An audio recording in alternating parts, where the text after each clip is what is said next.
Hello.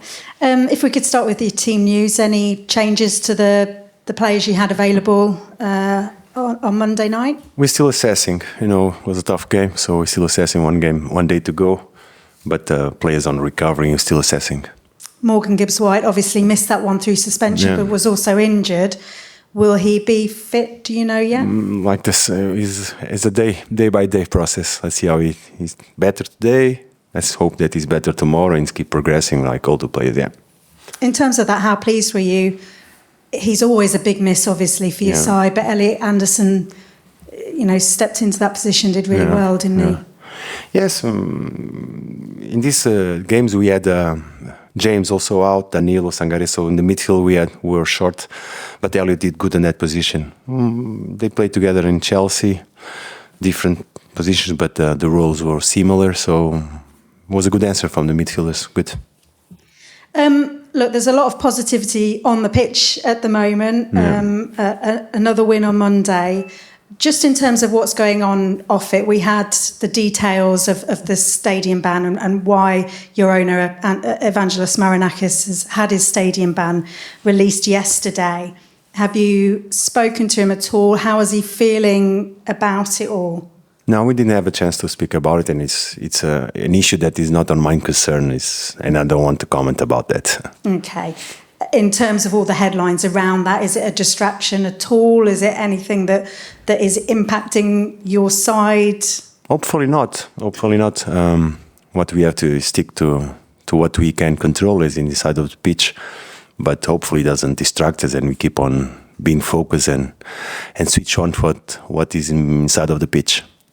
And obviously, you're in the middle of your own ban at the moment. How did that work on Monday? And how different will it be for you in terms of being at an away ground and not being at the dugout? Is it tougher to know where you're going to be sitting and how that will work? Yeah, we are already taking care of that and making sure that things go normal like it was in this game. We're in constant communication with the coaching staff. So now we are trying to prepare that in Leicester we can do the same. There are places, the analyst room, box. What I want is to be in touch with the coaching staff, yeah. In terms of your form right now, 8th in the table, is it all exceeding expectations? Or can you be a side that is challenging in the top half of the table this season? No, it's not about the table, Chris. It's about the performance. It's what really matters. The table is not important at all in these situations. What we want is to go to Leicester and compete the same way that we did here at home and previously in Chelsea, because it's always very hard and will demand a lot from us. So our bar is high, so we want to keep going. But what guides us is not the table. How much of a part do you think the atmosphere will play in a game like this on Friday night? It's the first time Steve Cooper will be facing a Forest side. What dimension does that add to the whole game? I think that today is normal, that managers previously manage one team, then go to the other and face them. So that's not the point. The point is that Steve did an amazing job here at Forest. He will be always remembered for the club, for the fans. He achieved something amazing that you put us in the Premier League, and we are trying to follow this amazing work of Steve.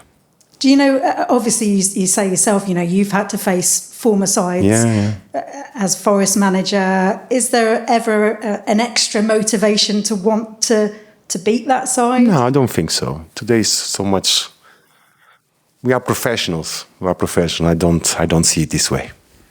And in terms of this Leicester side, obviously, they've actually been doing well recently. What are you expecting from them? Tough match. They come from 2 good performances, 2 good results. It's not easy to achieve back-to-back wins in the Premier League. They have done it, so that tells us that they are in a good moment, playing good. It's going to be hard and tough. And we go there to try and fight and be better than them. It's always the same philosophy. They've had a couple of days extra rest than you. Is that a factor at all? Are you concerned about that? No, I think we had an advantage here when we play after the international break. We had more days than everybody to prepare what is always a delicate situation. Players coming from from national teams, and now we have 3 days. But I'm positive that our players are going to recover well. And just finally, when you think of Leicester, obviously they've got a striker in Jamie Vardy who has had an incredible time with them, still able to score for them in the Premier League. You've got Chris Wood, who again got another goal. Yeah. Is he a player, do you think, who's maybe a little underrated outside Not of by these us. Wolves? Not by you. Not by me at all. I have a big admiration for Chris since we arrived. He's been amazing. I always say the same. It's not only in the pitch. And we are delighted. And what we want is for him to continue. Great. All the best. Thank you. Thanks, Kirsty. Ivan. Hello. No, hi. Can we just extend that conversation about Chris Wood? Since you arrived, his stats have really improved, I think. All his goals this season, 5 of them in the last 20 minutes of games as well. What are you doing that's bringing the best out of him, do you think? Nothing. There's no secret. It's all about prepare him well, prepare the team well, try to make around Chris and all the players complicities and routines and things that can improve their performance. And then it's Chris. It's the credits to him. You have to create the environment, though, where because he's a great target man, he's good to be on the end of things, but you've got to create those opportunities. So it's not just about him, actually. It's about the players that are creating the situations too. It's all about the team. It's all the team. It comes from, you just look at the goals. Sometimes it's just a goal. Sometimes we create so many good situations, good movements, and the goal doesn't come. So what is important is, and you're totally right, it's a team, it's the players that are around them, knowing each other better. And I think as time goes by, it only can come better and better because they know each other, the movements, the dynamics of the game. So we are okay. You know what we're like? We'll always look for a negative two. Sorry? We always look for a negative two. That's the nature of what we do. But do you think you need goals from elsewhere? You can't rely on maybe that one source only. We don't care where the goal comes from. It's important is that we are able to score. This is what, and we are players. We have players that can score. They've proven before, and now we expect them to step up and do also this contribution to the goals of the team. You talk about the team effort as well. You've only conceded, is it 6 goals so far? I don't think anybody except Liverpool have conceded fewer. Must be something you take some pride in, but that too is very much not just about the defence. It's all about the team, but it was one of our priorities in terms of improvement.